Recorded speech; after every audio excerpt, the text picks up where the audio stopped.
I will be exemplifying, along with my lovely friends here, a topic of which is commonly brought up from an infamous philosopher himself, Aristotle. Woohoo! When you think about on the top of your head, what brings you guys pleasure? Sex. Mother Mary in the Bible. All the drugs. Well, although you may think that gives you happiness, Aristotle would dismiss you and say, this is a life for cattle, not What? humans. Are you sure? Yep. When reading his Neomachian Ethics, a modern reader may say he was quite grumpy about the comfortable life, while ancient readers would say he is a defender. However, Aristotle makes it clear his standpoint is from middle ground. On one hand, he rejects hedonism, a life dedicated to pleasure, and but although he thinks pleasure has its place in life, it is not the main goal of the good life. What's the goal of the good life?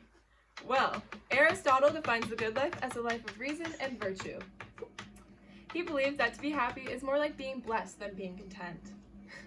Therefore, external goods like wealth, family, and friends are needed in that sense that in order for virtues to be worth anything, they need to be exercised. Facts. In Aristotle's first point, he brings up two different personality types that on the exterior may seem the same, but have different value for virtue. Oh my god! Drake, that's so many cats! We need to go help them. Yeah, but you're gonna be late for school. No, so we need to do I'm gonna get hit! That would be God's funny. calling us. It's a test. Oh, fine. Don't worry. Oh my god. Thank you. Oh my god, how virtuous. Subtypes Aristotle highlights. Well, the virtuous man versus the enkratia man, meaning self-control. Later philosopher Immanuel Kant argues Aristotle's point, being that enjoyment of virtue is sure sign of having virtuous character.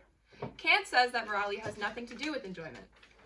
Just because Laura liked helping the old lady cross the street doesn't mean it was a properly moral act. However, Aristotle's theory of virtue depends heavily on the idea of habituation. You become virtuous by being trained in virtue when you grow up. This means that if you don't get the right upbringing, you will not take enjoyment in the right things, so you will not be virtuous. Thus, Aristotle is vulnerable to what is sometimes called the problem of moral luck. That is, our ethical condition should not be a matter of happenstance, it should be up to us to control. Aristotle has a reply ready in regards to Kant and proper upbringing. He will say that there are people who manage to do the right things against their ingrained habit and inclination. These are the people with enkratia, something with self-control. Now, comes with this is Aristotle's classic question, which personality type do you guys admire more? Personally, I think being virtuous is very, very needed in our daily lives.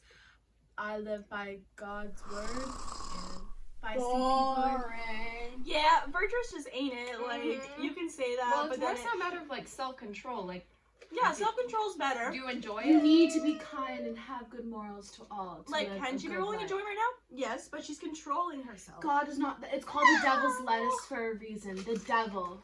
The devil. Salad, I'm healthy. Aristotle's first two character types comes the opposing personalities. He comes to realize that not everyone obviously does the morally right thing. Opposing of the virtuous man is the vicious. He does bad things just as the virtuous man does the good. He naturally would run away from battle, snatch old ladies' purses, and eats a lot of cake. Next is the weak-willed man, opposite of the self-controlled. The condition of which Aristotle calls this is called akrisa, frequently translated to the word of incontinence. Unlike the vicious man, akrisa knows what he should do, yet can't overcome his desires and wishes to avoid pain.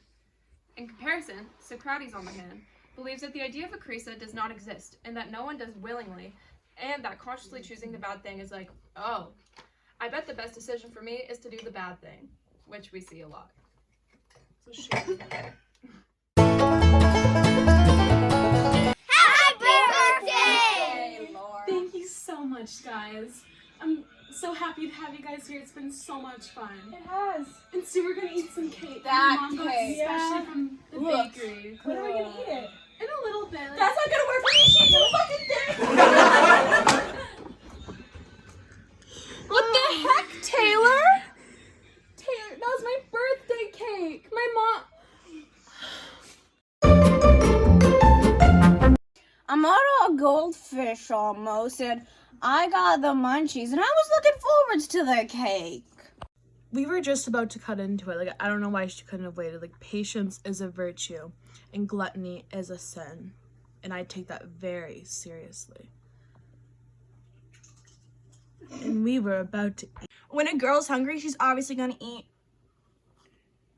And that's the tea. I don't see an issue. Regarding friendship, Aristotle separates the concept into 3 separate categories. Firstly is utility friendships. This type is when the relationship is useful for both parties. For instance, a joint career making one another rich and successful. The following example will be of a director and actress, both getting fame and success due to each other's assets. And the award goes to...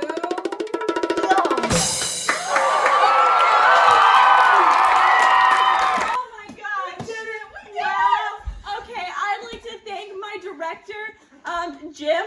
And I want to thank you, Lola, for making me successful and well known. I couldn't have done it without you. Without you, I couldn't have had this. Secondly is the friendship of pleasure. This friendship is solely based on an activity you both enjoy, say the best example being the drinking buddy. This friendship is only often the incidental to the actual friend, making this friendship vulnerable. This example will show the vulnerability of giving up the activity and the friend.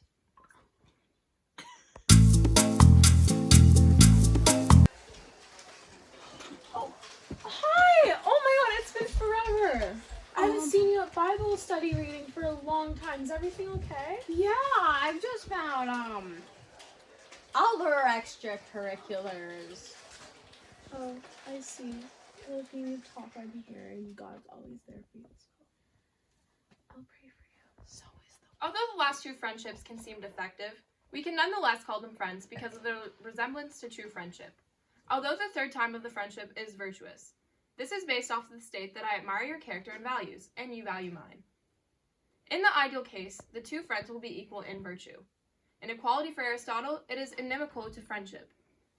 And he comments rather unpleasantly that this is why men can't be friends with women, even with their wives, because women are intrinsically inferior. He also explains in this striking passage why we cannot be friends with God. So Aristotle can explain why virtuous people are not selfish egoists. They may not cherish the worth of all other humans, indeed, but they will have little but scorn for most people. Oh, you're literally, man. I don't know what I'd do without you in my life. Duh, you know I love you, bro. Oh my god. Hi, guys. I made some dinner. Did you guys Babe. want any? No, read the room. You're intrinsically inferior. Ouch! To conclude this topic, here we have brought up some interesting philosophical theories of friendship and pleasure, from good-willed to not-so-good personality types and friendship dynamics. The problem becomes even more pressing when we get into the notorious end of the ethics.